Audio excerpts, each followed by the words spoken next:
We are SB19! Alright! Hello everyone, my name is Josh. Ako po si Pablo. What's up LA, it's the pretty boy Stell. Good evening everyone, my name is Justin. Hello, my name is Ken.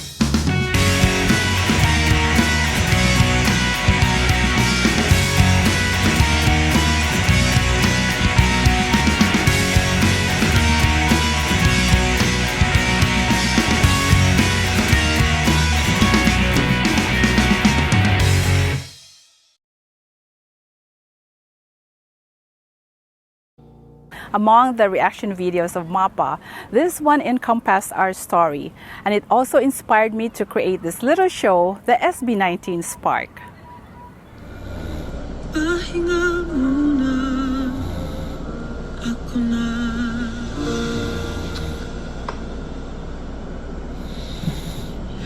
Oh, what is that? Oh my god. You just made me cry here in this video, guys. I'm lost of words because I can relate to this because of course my parents, my family is far from me, so it's all about like sacrifice. When you were little, they take care of you. Now it's your time, it's my time to take care of my family. Shout out to my mom and my dad, my family back in the Philippines. And to those OFWs like me who has been sacrificing, like spending time far from family. So yeah, this song is dedicated. I'm just so sad that this was like released, was that 3 years ago? But I just figured this out. I'm just so glad, guys, to see this video. I just miss my family. This video just makes me miss my family even more. Now, how do I relate to this topic? I'm a Filipino born and raised in the Philippines and migrated to Hawaii when I was 15 years old. I haven't lost the language, but I surely have adapted the American way of life, and I may construe family love differently than had I remained living in the Philippines. And being in a different circumstance is definitely a big factor of that differences. Here are my friends with similar experiences as me. How old were you guys when you came to Hawaii? Sol? I was 11. I was 6 going to 7. Wow, that's young. I was 12. I was 11. Wow. Oh, we were almost at the almost same ages, except Joe. Right. I'm the oldest then, I was 15. Oh. So how important is education for your parents, and how did they communicate that with you? Who wants to take that? Joe? Yeah, sure. Education to me and is very important in my family because both my parents are teachers, and just knowing that they are teachers, we know that it is priority to even get a good job and whatnot. So, you want to add? For that, my background was a little bit different. My parents were not educated, but somehow they were able to pass on to me the importance of education.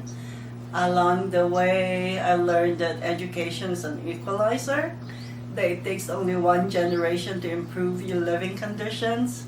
So it was very important to me to get a degree. Always implanted in me. It was a hunger almost that I needed to get my degree.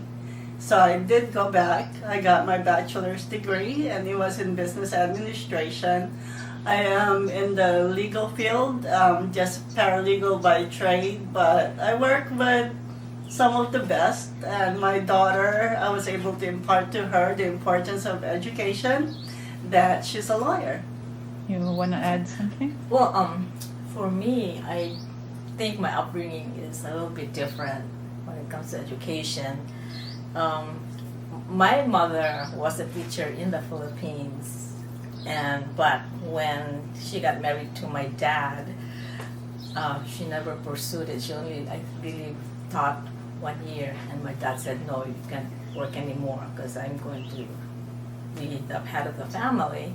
So education, and then so since then, my dad was always working, had a business, and so education was like, I mean, my mom's education, as I'm saying, is quite different from everybody else's mindset. But the choices we made, I feel that I learned a lot from my dad for having a business, you know, because he's a business-minded person. And I learned that from him, that that's where I thrived. Whatever he did, I followed, such as business in real estate. And I believe that's the education that I got from him, which I'm very thankful for, because it did make me a better person, you know, financially, everything else. I'm so glad you brought that up, because Yeah. education comes in different forms. It's not always the degree, you know. So I'm glad that that's your education. How about Helen? Do you have anything to say? Okay, even mine is different. My mom was born in Kauai. They came here, you know, that's Chicago, my grandpa. They went back to the Philippines, and then they decided to come back to America. And part of it is like, you know, of course, education. You try to get as much education as you can. Education is not only like the degree, but learning everything in the world, you know, learning how to survive, especially coming from a big family. Okay, so what did your parents do for you and for your family that you may consider special, that you yourself may not be able to compensate or live up to, you know, the same level? Yeah, I think I've already mentioned it, that they work. I can't believe that they work 2 to 3 jobs, you know, to support us. You know, 4 of us, and 3 of us went to college and got our degrees. So I saw that, and I see that too. I'm doing it myself, but I don't think I can hold 2 to 3 jobs. So that's the thing that I would not be able to do. Similar to what Joe said, although in a different way, the sacrifice that they did. And I did think about this already. I mean, I don't want to get emotional, but my mom, not knowing English, coming here, to be able to work. She was a dressmaker, and I think about this, how scary it must have been for her. So what does family love mean to you? Just you. What do you think of family love? What does that mean to you? Family love is the affection between family members. It's within the family, and how the relationship and their affection to each other. Well, family love is very important in someone's upbringing. To have a good family also can give you a good future because of your upbringing, and just like it will set your future. I'll make it simple. I'll quote Lilo and Stitch, Ohana. Nobody gets left behind. Make sure everyone's taken care of. Make sure everyone needs are met. If someone needs help, that's your family. No matter what it is, go and help. You may have differences, but that's family. Blood, you know, these are cliches, but to me they're very true. Blood is thicker than water. If I'm okay, I want my family to be okay. I'm happy for their success. How strong do you feel familial responsibilities towards your parents and siblings? Responsibilities is the key word. In my family, I'm always the strong person, apparently, as I'm told. You know, that they can depend on me, and I can help them a lot. You know, I'm like the stronger person You don't even need to call me. If I know you need something, I'll be there. That's how strong my familiar responsibilities are to me. It's given when my parents, when we were young, they took care of us. Now that they're older, it's a given. There's no question asked. You need to take care of them. Yeah. Like they've taken care of you through sacrifices, through thick and thin. You cannot allow somebody else to take care of your dad or your mom. I know in this generation it would be easier to put them into a care home. I was Yeah. going to qualify that, because as much as we want to take care of our parents, I think there comes a time when we need special assistance, that long-term care becomes necessary. That yes, we've taken care of them, we try to take care of them to the best of our abilities, but when the professionals are telling you that it's time, or that it's in your parents' best interest, where you're no longer able to provide the care that they deserve, I think there comes a time that maybe it's time to go for assistance and go towards long-term care. It's just the realities. I think that because of our culture, my parents were alive. They want us to take care of them, and we, like everybody else, Mommy, Soul, and Joe, and Dada, it was instilled in us to take care of our parents. Okay, so that was like no question, we have to do it. Now, in this generation where we don't really expect our kids to take care of us, so this is where we get stuck now. I mean, we have to really think about what's going to happen to us. But for us, because we know, and we were born in the Philippines, we know that that's our duty to take care of our parents. But I think now that we're in this generation, we don't, for me, my opinion, I don't think, to me it's not fair for us to have our children to take care of us, because they also have their own responsibilities. So what do you think your children think about family love, and how much involvement do they have and feel that they should perform in the near future, knowing your own children? Well, my daughter said she will take care of us. That's what she said. But I feel that it's going to be hard, because especially with this generation, I mean, when you think about it, they're still working. I don't know if they'll be able to, support their own family. I think my daughter would want to take care of me, but like Helen said, it's going to be very difficult, because she sees me taking care of my mom, and I think she's going to try. But we've also joked about, I'm going to check you into a nice facility. And I've also joked with her that, can you tell your friends too? Like, Georgie's son, Abby's son, that they put us all in the same facility so we can run the facility. We said, you make enough money so you can put us in a nice facility and we'll run the place. So I kind of gather that we all think the same, that although we came from that generation that in the Philippines we were taught that no ifs and buts, we have to take care of our parents because that's how things were done back then. We are in a new country and in a different situation than them, right? In the Philippines, maybe they're able to do that because there's other people in the family that helps take care. If they cannot afford maids and yayas and all that, there's still other extended family members who are able to help. So that's kind of understandable that the expectation is there, that you don't send your parents to a nursing home. Yeah. But while being in America, it's a different situation that, at certain age we're still working.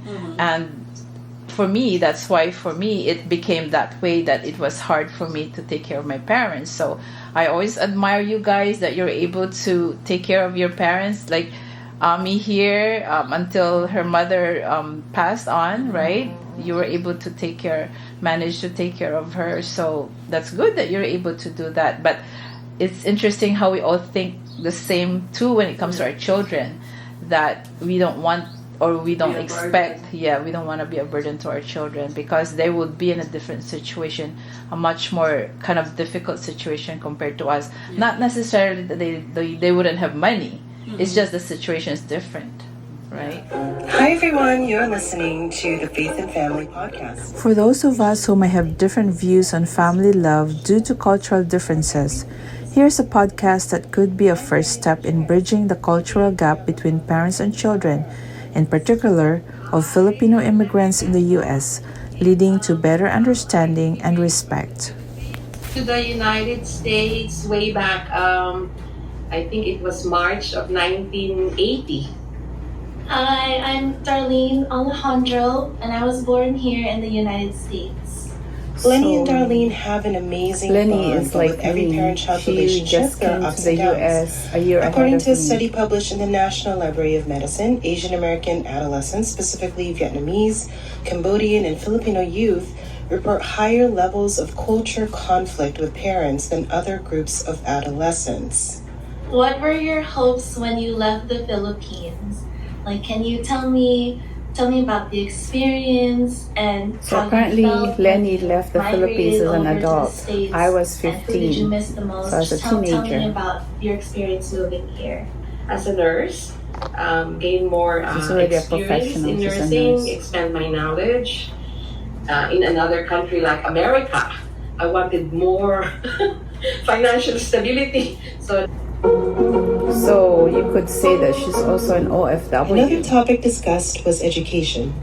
According to an NYU psychology publication, the model minority stereotype presents Asian Americans as valuing hard work and education, despite studies which report that Asian Americans vary widely in their cultural values and level of academic achievement. Yeah, from the day I decided to drop out of college, go to skincare school, that was like 2 weeks, and I just dropped it on everyone. And I remember Dad was like, "Oh, just let her do it." And I remember you said you were the most concerned, because I understand it was such a quick transition.